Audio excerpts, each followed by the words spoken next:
Sejam bem-vindos ao programa de monitoria. Bom, eu sou Pedro Henrique, sou o monitor de vocês da disciplina de Histologia e Biologia Celular.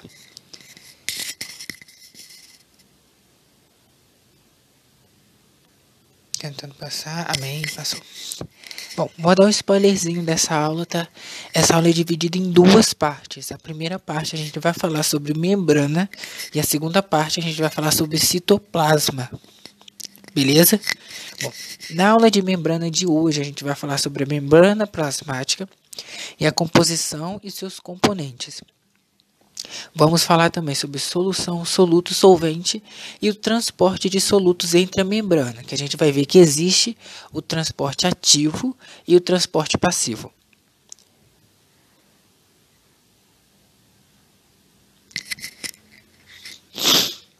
Perdão, gente, eu estou um pouco resfriado, tá? Sejamos todos como a membrana plasmática, selecionando bem quem entra e quem sai das nossas vidas. Quem escreveu isso foi uma pessoa muito inteligente, que eu tive o prazer de conhecer, que fui eu mesmo. Sabe, me entrevistando no espelho, eu falei: você é inteligente, Pedro. E era verdade. Por que eu disse isso? Que uma das principais características da membrana plasmática é isso: fazer a seletividade do que entra e o que sai da célula. Ela é muito importante, muito importante. Por isso que geralmente quando a gente toma antibióticos, eles visam atacar essa parede, essa membrana da bactéria, porque quando ataca essa membrana, ela fica desregulada, ela não fazendo essa seletividade muito bem, essa permeabilidade seletiva, acaba prejudicando muito a célula, que acaba morrendo, a bactéria, entendeu? Além de também ter uma outra função, que é proteção mecânica e limite de conteúdo celular. Show? Então essas são as principais funções da membrana plasmática. Bom, aqui nós temos a composição da membrana plasmática. Eu lembro de uma aula que eu estava conversando com vocês sobre fosfolipídios, lembram? Isso mesmo, o fosfolipídio ele é muito presente na membrana plasmática. Por quê? O fosfolipídio, ele é isso daqui, ó. Vou pegar para desenhar.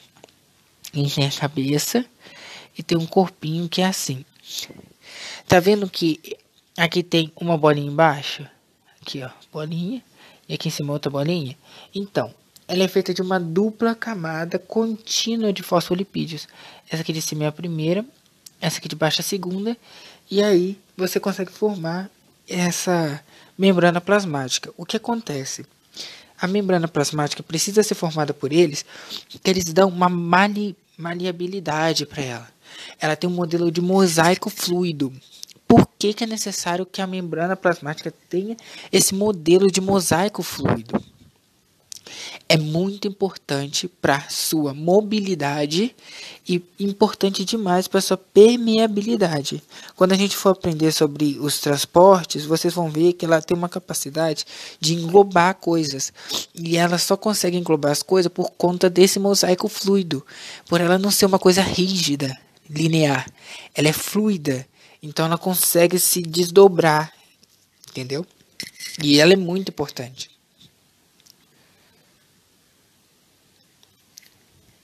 Bom, agora a gente vai falar sobre os componentes da membrana plasmática. Que a membrana plasmática não é só ela, né?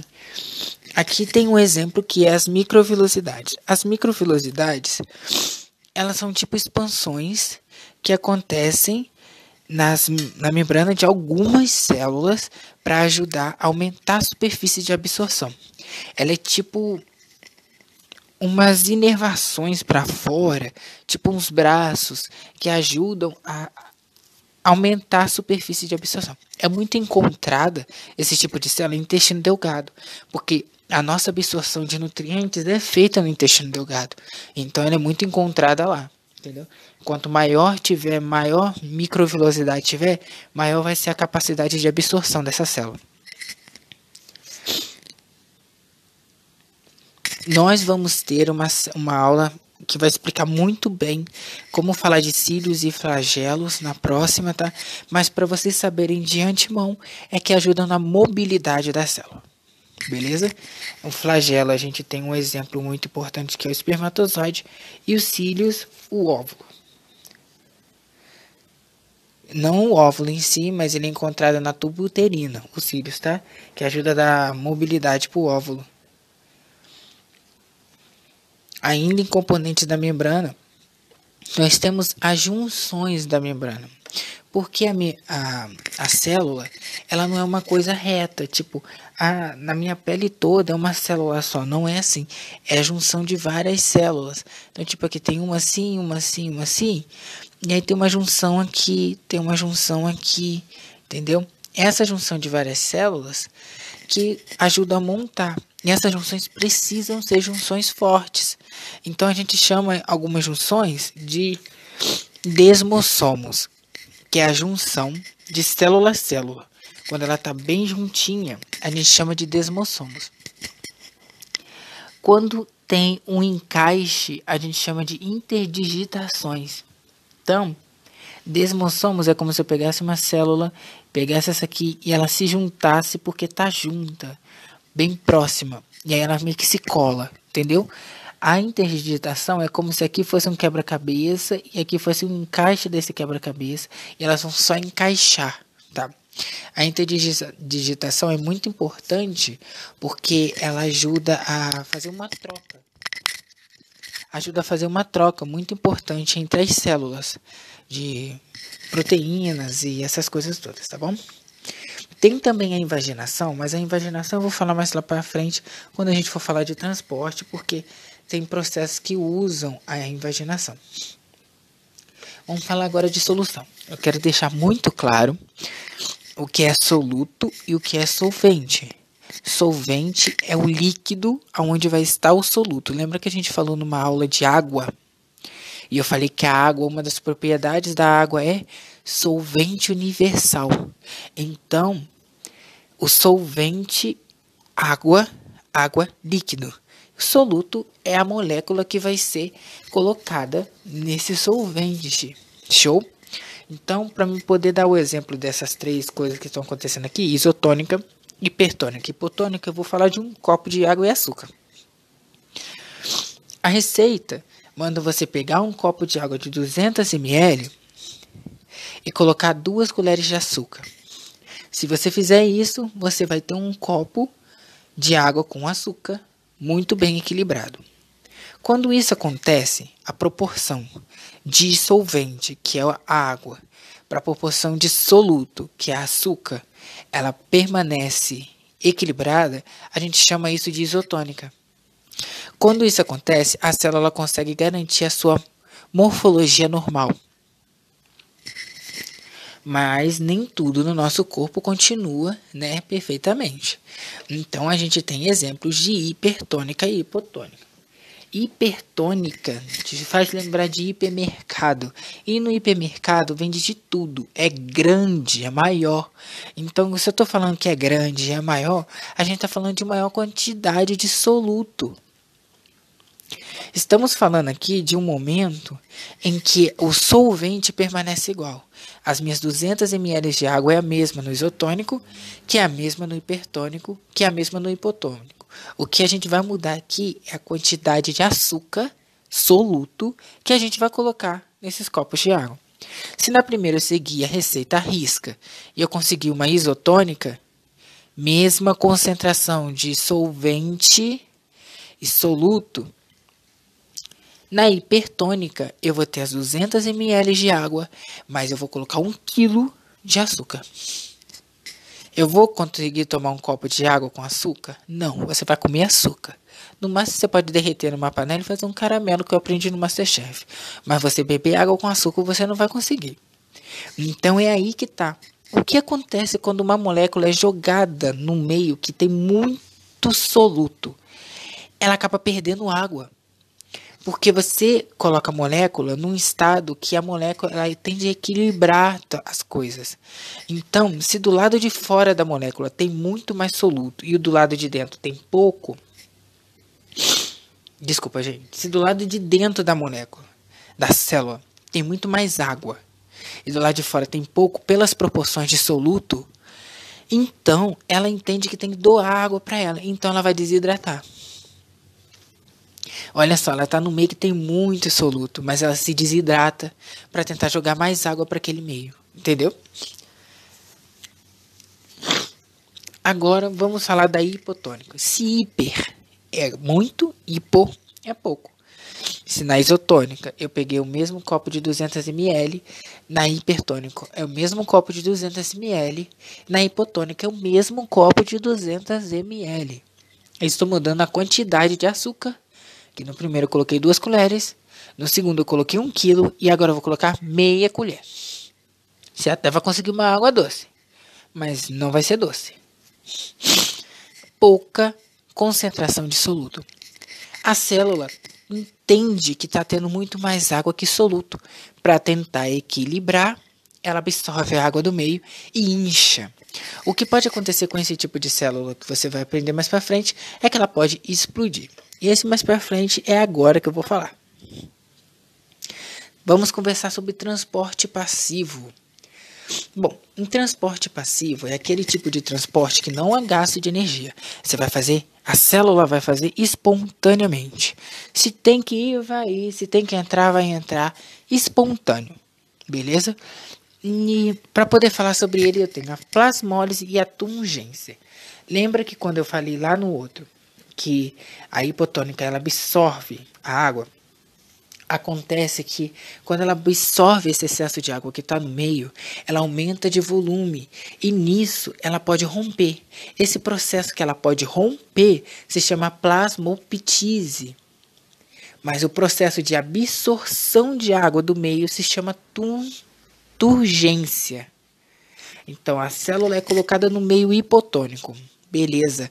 Pouco soluto, ela vai absorver a água. Ela absorve a água, ela começa a encher, processo tungência. Ela explode, é plasmoptise. Beleza? E a plasmólise é quando você coloca uma célula no meio hipertônico, que tem muito soluto, ela vai se desidratar para tentar diluir aquele soluto um pouco mais e ela fica desidratada. Então ela diminui seu volume. Plasmólise. Eu não coloquei um aqui, tá? Mas no material que eu tenho disponibilizado para vocês, tem que se chama deplasmólise. É como se você pegasse essa célula que está no meio hipertônico e jogasse ela no hipotônico. Ela vai se equilibrar. Ela volta ao normal. Porque ali ela doou muita água. Quando você joga no hipotônico, ela vai absorver um pouco de água e essa água faz ela com que ela volte ao normal. Então, o risco maior é na hipotônica, que ela pode explodir. Mas, quando você coloca na hipertônica, ela só diminui de tamanho, não explode. Show?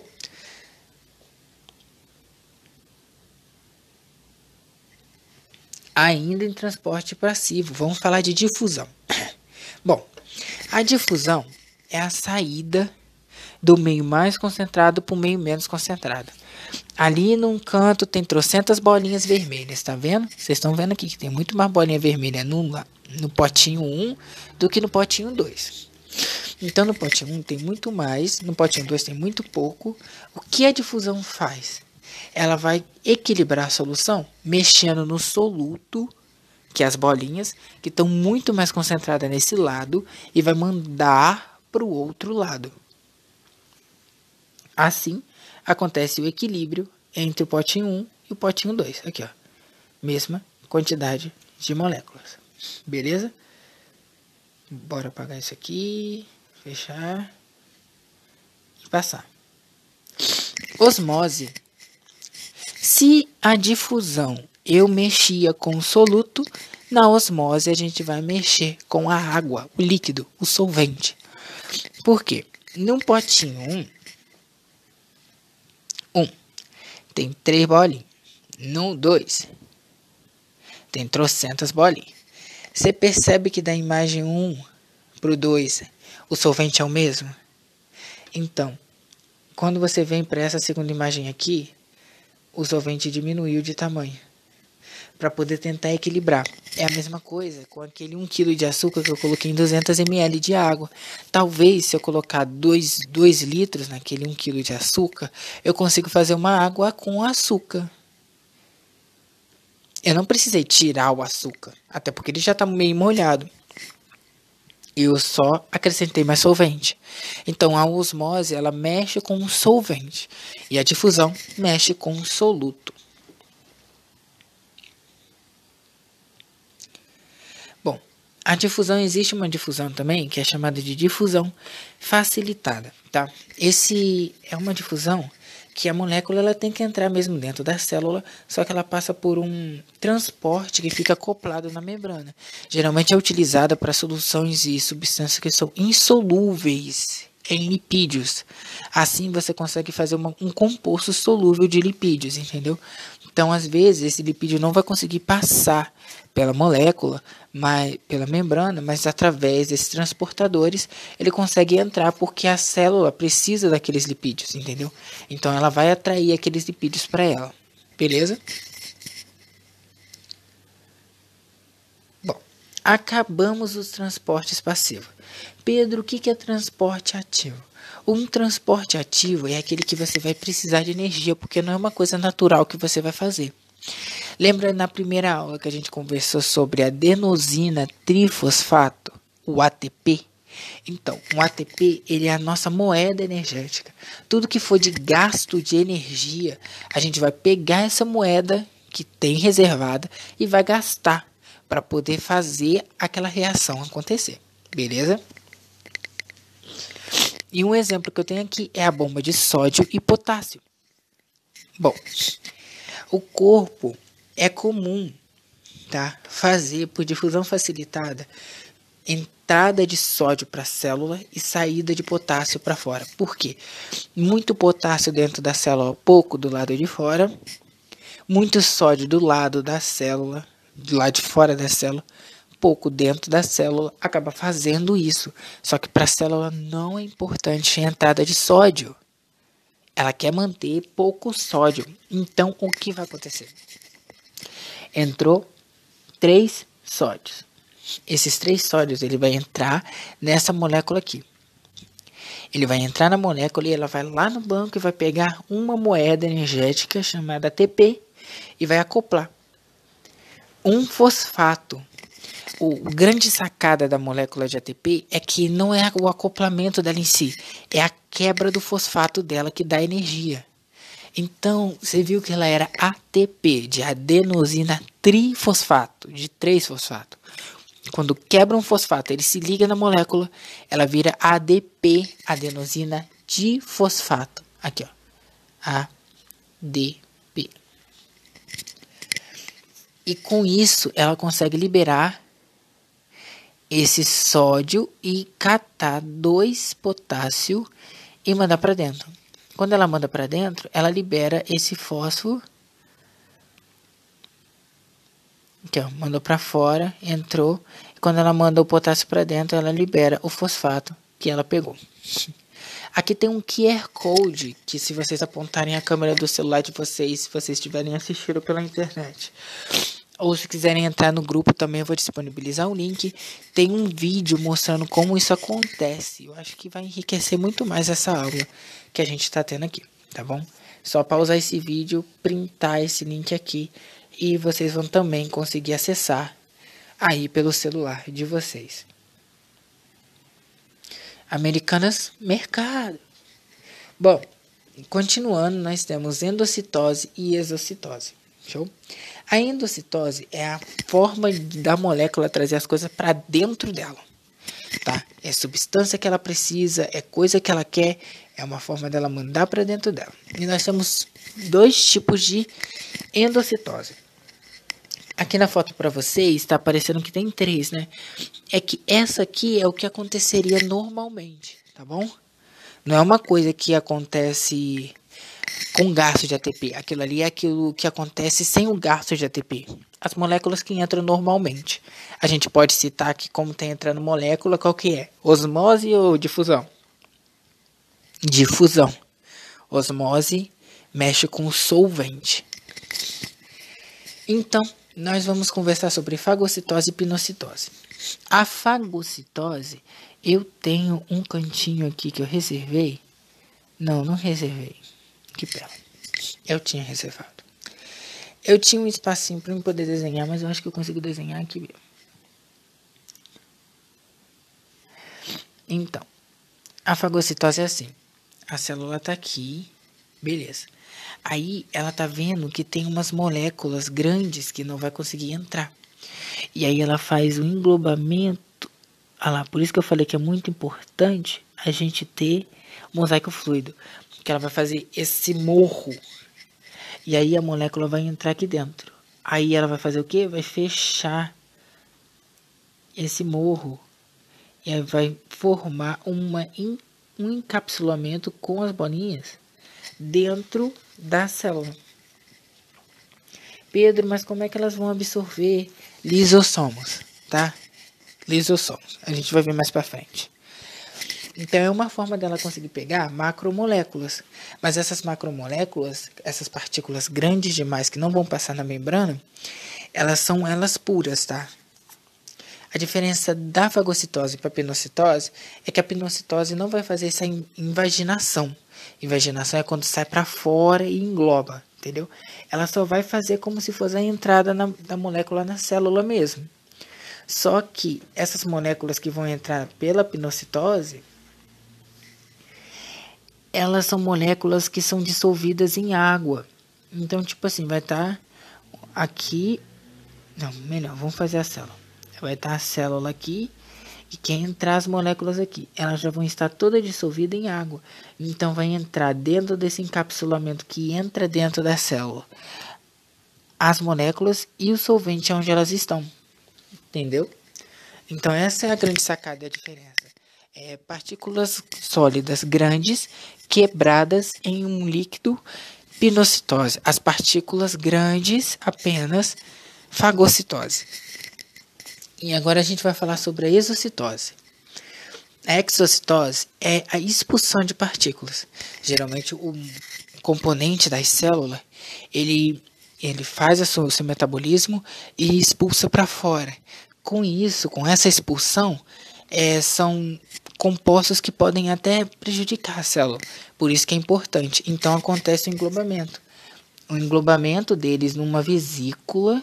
E aí quando chega próximo da beirada aqui onde vai ter a membrana, ela se acopla e vai empurrando para fora. Aí o que está dentro no interior dela sai, né, pelos poros da membrana e essa vesícula se acopla na membrana, deixando a membrana mais fluida ainda. Show? Bom, gente, essa foi a aula 1. A gente continua na aula 2, tá? Não esqueça, procura aqui. Se você estiver assistindo no YouTube, se tiver clicado no link pelo WhatsApp, provavelmente vai ter disponibilizado o segundo link da segunda aula, da aula 3, parte 2, tá? Essas aulas são muito importantes para você que ainda não fez a prova. Se você já fez a prova, parabéns, com certeza tirou 10, tá bom? Eu tirei todas as informações utilizadas aqui do slide do Vitor, beleza? Até a próxima, aqui tá meu WhatsApp, tem meu e-mail, vocês sabem meu Instagram, qualquer forma me comunica, me faz pergunta. Espero que vocês tenham assistido essa aula, eu tô achando que vocês não estão assistindo, hein? Então, até a próxima. Até daqui a pouco na aula 3, parte 2, hein? Fui!